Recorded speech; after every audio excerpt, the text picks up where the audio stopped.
Hello, folks. Welcome to another Wednesday Night Magic here at Top 8 Gaming. As always, I am Ryan. I will be alone in the booth tonight, so you've got just me to keep you company. So, people in chat, talk to me. Let's get some conversations going. Let's make it more than just me talking to myself here. We're going to have 4 rounds, as always, for our Wednesday Night Magic tonight. We're going to be starting with our modern players. We're going to go modern, standard tonight. So we're going to see hopefully some innovative modern decks. And then we'll see some of our higher table standard players finishing that off for us.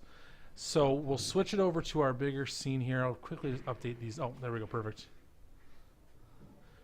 We'll let my spotter take over upstairs. We'll switch over in a second.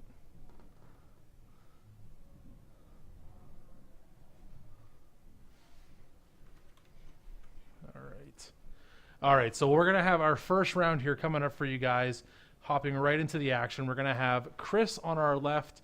Chris is a well-known Affinity player here at our store. He has dabbled, well, when he initially started playing, he was in 8-Rack, the discard deck. This time he is on his Affinity deck, though. Been playing that for quite some time now. Riley, on the other hand, is currently playing the store special of Mono Green Devotion.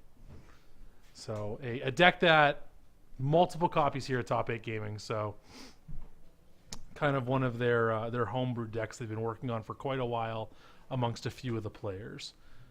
So as the players shuffle up here, to give an idea of what Riley's really shooting for, he's going to be looking to start on a turn 1 mana accelerant, whether it be Birds of Paradise, Arbor Elf, Utopia Sprawl, any of those. And he's looking to curve himself into his Garruk Wildspeakers on turn 4, get some more mana ramp action. All of this in the hopes of landing somewhere early in the game or even a little later, maybe mid-range of the game, hitting a big Genesis wave. He's got some notable hits in his deck like Craterhoof Behemoth for his big spells. Some of the versions were playing a copy of Nicol Bolas Planeswalker, as this deck does utilize, if I'm not mistaken, still utilizes Oath of Nissa. So Oath of Nissa allowing him to use all of his green mana as a way to cast Nicol Bolas Planeswalker. But again, the main goal of his deck here is going to be to hit his big copy Genesis Wave. There it is. You can see in Riley's hand, he does have that Bird of Paradise. He does have a Wooded Foothills, does have a Garruk, has an Overgrowth. This is the hand he wants. So I imagine we're going to see a keep out of Riley here. Chris, Affinity. It's got a pretty straightforward game plan. Nothing too complicated about it. Gonna put out a bunch of creatures and beat your opponent in the face. So we see Chris starting off here with a Vault Scourge. Paying the 2 life, falling to 18.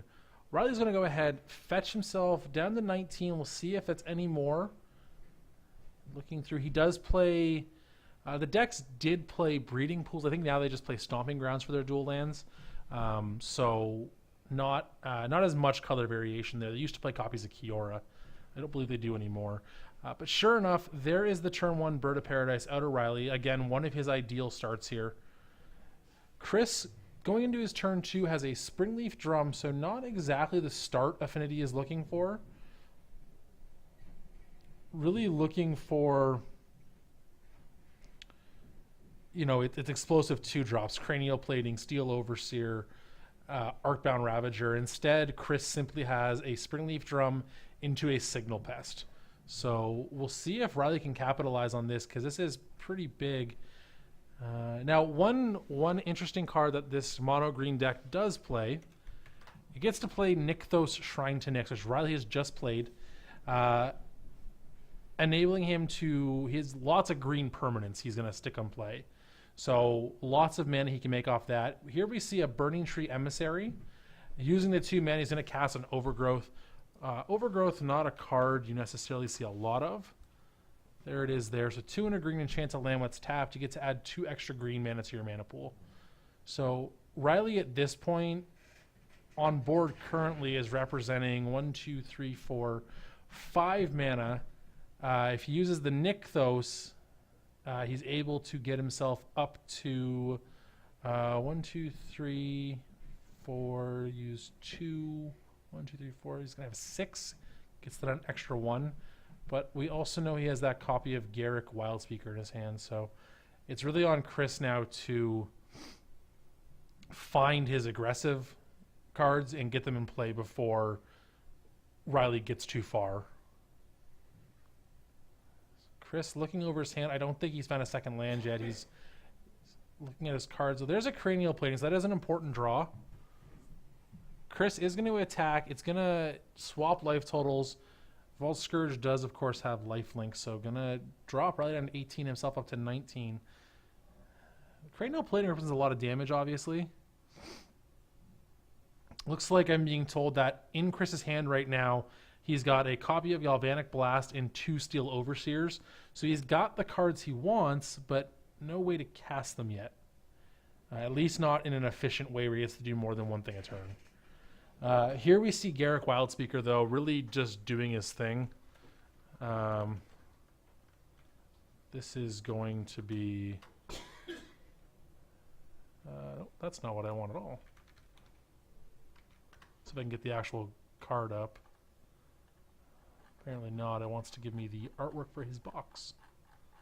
Interesting.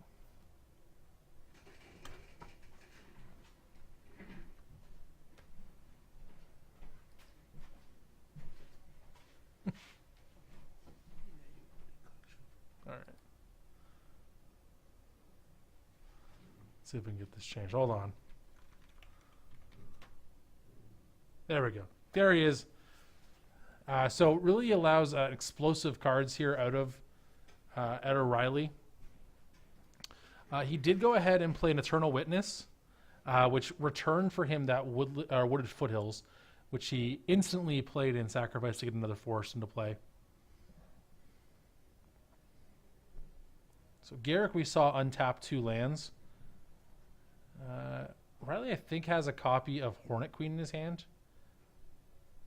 No, a second copy of Garruk. Interesting.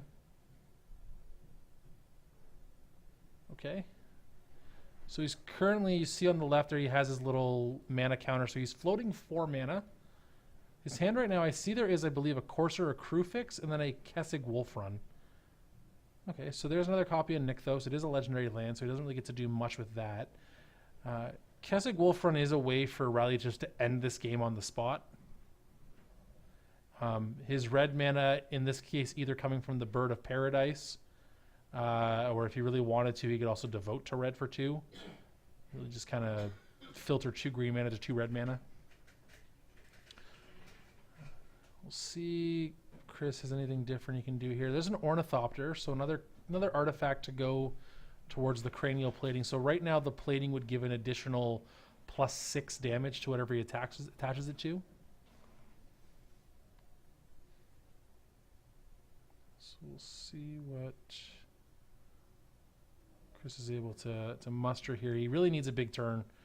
I mean, I think it might already, the ship might have sailed already. Riley doesn't have a big payoff card. The Kessig is going to end the game, I feel. Let's see. Right now, if he dumps everything he has into Kessig Wolfrun, what is that going to give him? Let's see. So he's got 1, 2. So devote to green 1, 2, 3, 4, 5, 6, 7, 8, 9, 10. 2, 4, 6, 8, 10.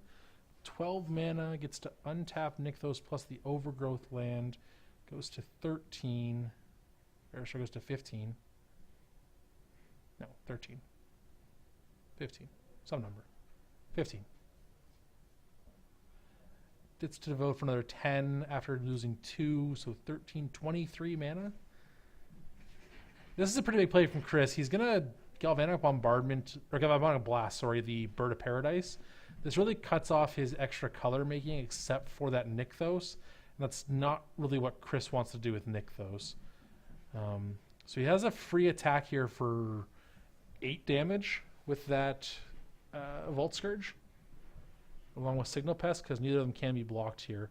He is going to be able to kill this Garruk off, which is pretty big. I don't really know if Riley needed to play both Garruks last turn, especially in the face of a Vault Scourge with a Cranial Plating attached to it. But we'll see exactly what Chris decides to do. This would, help Riley's life total a lot, but with, 2 lands essentially going to be in his hand, it's not doing a lot. So looks like, Chris coming in for 1, 2, 3, 4, 5, 6, 7, 8 damage. And it looks like he just attacked Riley. So that's really interesting. Yeah. Chris going to 27, Riley falling to 9. The Kessig Wolf Run is important because it does give a big boost, but I don't think he can overcome 27. Chris might just have this with the help of this Cranial Plating.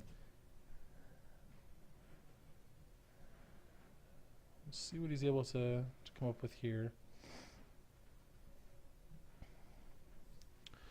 Riley deciding what to do. He has 2 lands in hand, so not a whole lot of action there. He will be able to gain the 1 life from that Corsair Krufix trigger. So he's going to be at a virtual 10, but I think really any sort of artifact from Chris just ends this game, because Ornithopter will be able to attack, assuming it only costs 1 mana. Okay, so he gains his life, going up to 10.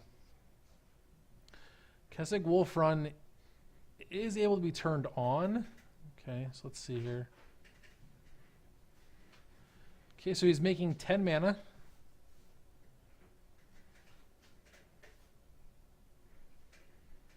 He untaps the Overgrowth Forest as well as the Nykthos again. He's going to use 2 of it.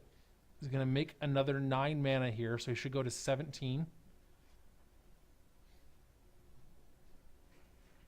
Okay, sorry, he decides to go for red instead. That makes more sense, so we can actually use this Wolf Run. Adds 4 more green mana. So we should be up to 12 if I'm not mistaken. My math is right. So this will allow him to dump 12 mana into this Wolf Run, which means he can attack at most for 18 damage this turn if he decides to swing with everything, which I assume would be the case here.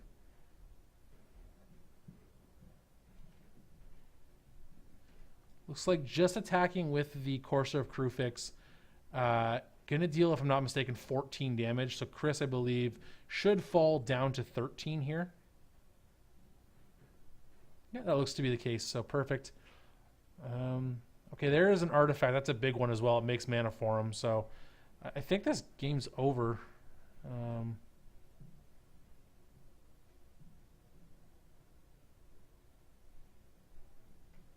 Okay, plays a Steel Overseer. There's another count. 1, 2, 3, 4, 5, 6, 7, 8 artifacts. So Vault Scourge is a 9, plus the Battle Cry trigger is 10 damage. Let's make it 11. Sure, that's more than enough. Doesn't even need the Battle Cry trigger. It looks like just going to attack with the Vault Scourge after deploying a 9th artifact. So Chris goes ahead, takes game 1 from Riley. A slow start for Affinity there. Didn't really have its powerful cards on turn 2 when it wanted them, but it was able to get the job done with thanks to a Cranial Plating it did have. Very timely. Riley had even able, I think, to have a bigger payoff card than just that Kessig Wolf Run. I think probably would have been a little more in his favor this game. He probably would have won, to be honest. If he had something like his Genesis Wave, if he had something like even something like Hornet Queen would have been, game ending for Chris here. So we'll see what Riley comes back with. Now, I know Riley has in his sideboard copies of Sudden Shock. Pretty good card against Affinity. Split second, a very, very key mechanic on that card. Not allowing Chris to interact at all, whether it be with his Steel Overseer, making things bigger, his Arcbound Ravager, making itself bigger to get out of that range. Really just an all-around good card for Riley in this matchup. He pulled a couple other cards that I know there's a copy of Thrytusk in his sideboard. Maybe he wants that here. There's a Pithing Needle, which Pithing Needle does quite a bit. Green, unfortunately, it doesn't have white.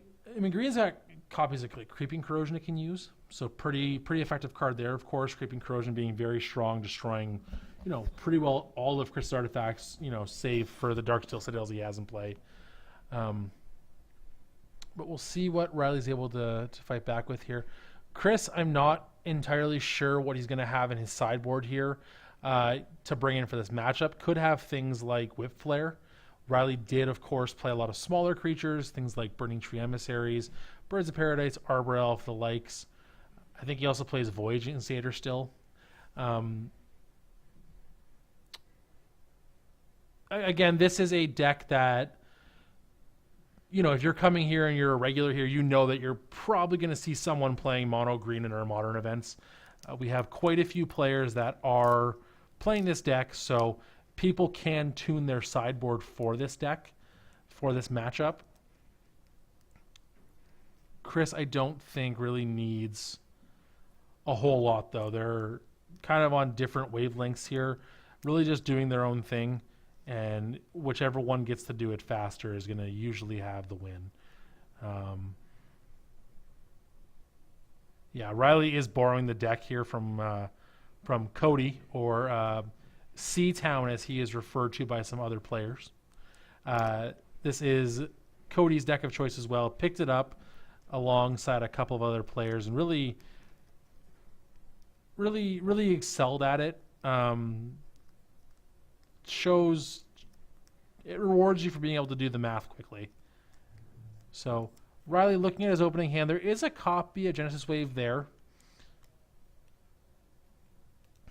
Looks like there's also a Nykthos, a couple Burning Trees. Burning Tree, very important, not because it's a 2/2 Grizzly Bear, not because it makes mana when it comes into play, but because it costs green. Nykthos with those in play is huge. Wow, Riley plays Oath of Nissa and misses, I think. If I saw that correctly, that'd be insane. Just gonna get confirmation here. Wow, he did miss. That is very unfortunate for Riley. This deck most of the time doesn't ask for much other than just a land. So we see a better start here from Chris. Yeah, a much better start here from Chris. Gets to deploy a Darksteel Citadel, a Mox Opal, an Ornithopter, a Volt Scourge for 2 life, and a Signal Pest. This is a huge start for Chris. He's representing already 3 damage, which may not be much, but if he drops something like a Plating on turn 2 or a Steel Overseer on turn 2, we could see a very, very fast game here. This is, admittedly, by the players of this deck, one of their worst matchups for mono green. Affinity is far too fast for it sometimes. Again, right now, Riley does have 2 copies of Burning Tree. Looks like he's passing the turn back.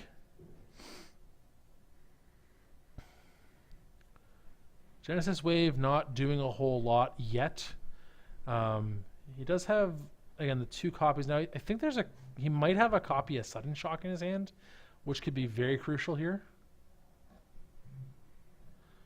Okay, so here we see the attack 4-3. Chris is going to gain 2 life, going back to 20. Riley falling to 17.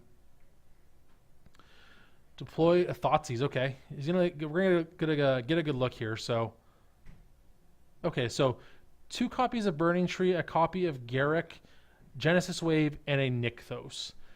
Chris, I imagine, will take. I mean, if it's me, I think I take Garruk here. He represents so much more mana. You can also just leave him with Garruk and take away Genesis Wave and strand his ability to make mana. I guess it's fine.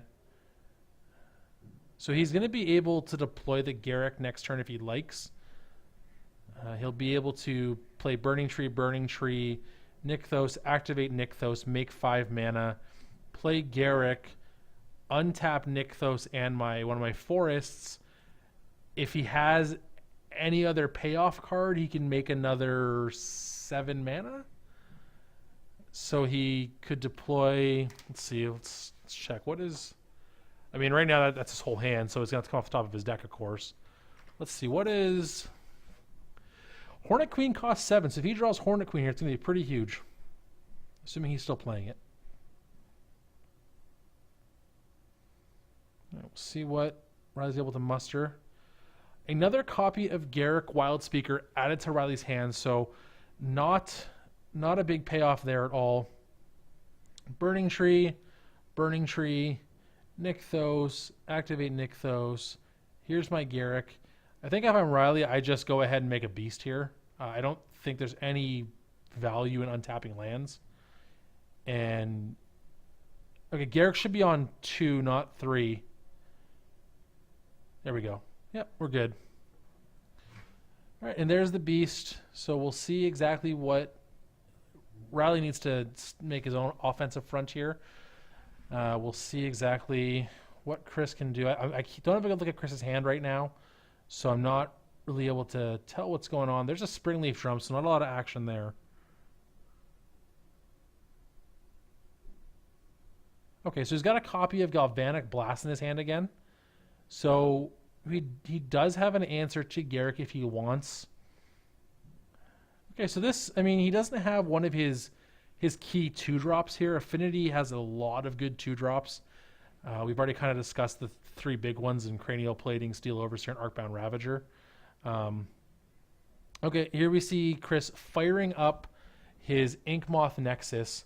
So we're going to have to get our poison counters on here. Let's see if I can remember what the commands are to fix those. What is my script again?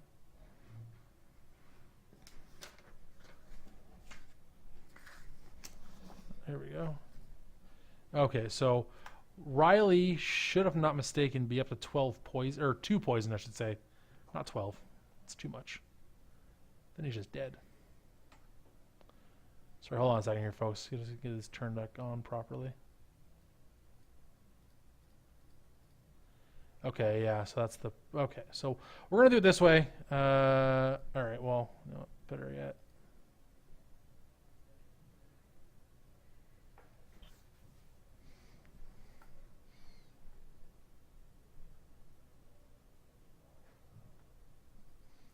Sorry about this. We can't get an accurate... Okay, so that's not updated. Okay.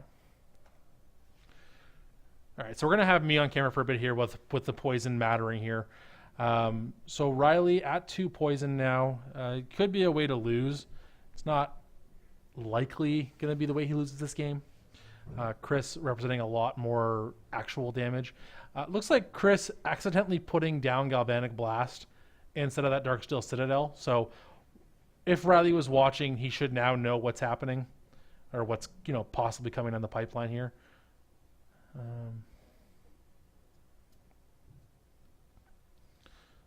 Looks like Chris opted to kill the Garruk last turn, which is interesting. And then looks like Riley decided that he's going to tick up his new Garruk. So interesting choice. Again, the new Garruk doesn't, untapping land doesn't do anything.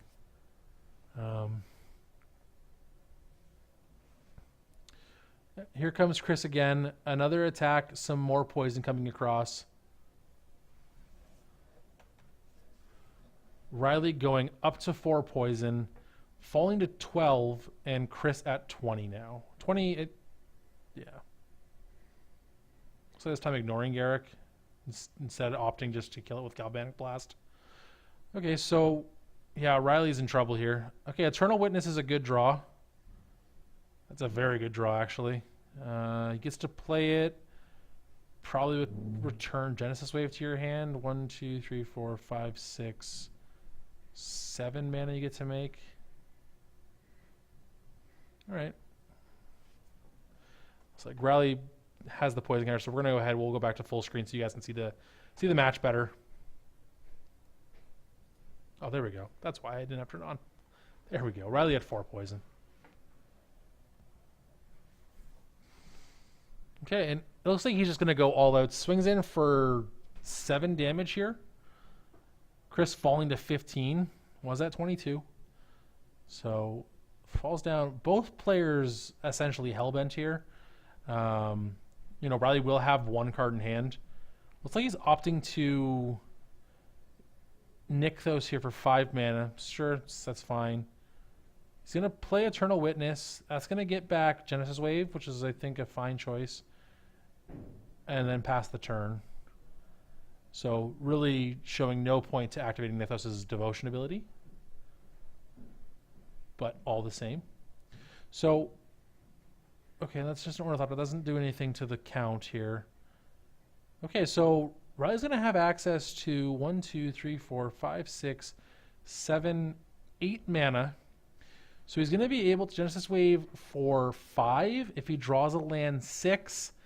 If he draws something like Garruk could be a big game changer here, a 3rd copy of Garruk. Here we come for another 2 Infect along with 3 damage, I believe. 1, 2, 3 damage, yep. So Riley falling to 9, Chris gaining 2 life back to 17. This could be a big dross up here for Riley. If he finds something that makes more mana or even a land is fine. Genesis Wave for 6 is pretty good. So 1, 2, 3, 4, 5, 6, 7, 8, 9. Wave for 6. Utopia Sprawl, Sudden Shock, Corsair Crewfix, Kessig Wolf Run, Breeding Pool, Oath of Nissa. So this is good. Might not look like the best one ever, obviously, but it does do quite a bit. Doesn't get to cast Sudden Shock. It only affects permanents. So Utopia Sprawl on Forest, Breeding Pool, Kessig Wolf Run, Corsair, Oath of Nissa gets to resolve. He sees Forest. Yeah, he will not see all 3 from Chris's side. I have to imagine he can take a 2nd copy of Nykthos, or he can take another Burning Tree Emissary. Not the most exciting Oath of Nissa. Let's see what he has on top of his deck. Top card should be revealed. There we are. Oh, that's a big one. Wow. Wow, that's huge. I think that might end the game if he gets to do this properly. I mean, we'll see here. Corsair's going to gain him some life here because the lands do come into play at the same time. So he's going to get to gain another 2 life here. Yep, up to 11 goes Riley. Okay, so let's see here. So that's going to be big. 1, 2, 3, 4, 5, 6, 7, 8, 9, 10 devotion. So the Utopia Sprawl land and the Nykthos makes 10. 1, 2, 3, 4. Oh, all right. Well, that much in the game. Yep, that's a good draw from Chris. That's going to end the game on the spot instead. Assuming he goes all in properly on this, it shouldn't be. This should just end the game here. Let's see. So, Chris gonna go ahead and activate his Inkmoth Nexus.